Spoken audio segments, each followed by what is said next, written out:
Hello, once again, welcome back. My name is Adegoke Omotola. I'm a customer service trainer and coach, as well as a sales coach.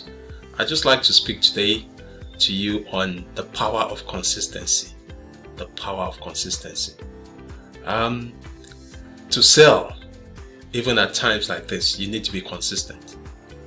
And it takes a great deal to be consistent. What is consistency? It means showing up again and again and again and delivering value to your customers.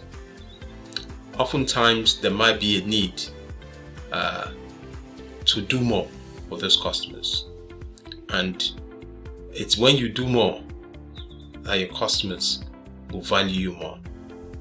Quite a number of people begin to scale back when the stakes are becoming much more difficult. You need to be consistent. If you're consistent, you get loyal customers.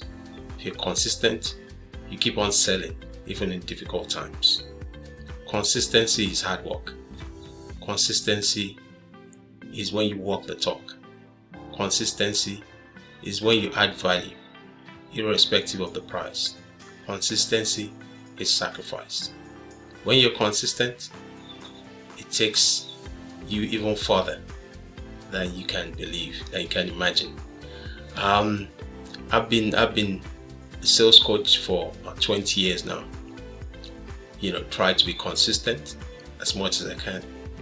And I show up on platforms, social media. I have a podcast. I write books. I have audio CDs. Just keep on being consistent. And when you're consistent, it pays off. So I just want to encourage you just to be consistent. When you're consistent, your customers show up. When you're consistent, you build loyalty. When you're consistent, you build a momentum. Consistency for a salesperson is critical. I won't want to say it's number one, but it's top. It's top among other things. So be consistent, and customers will remember you. Okay, thank you.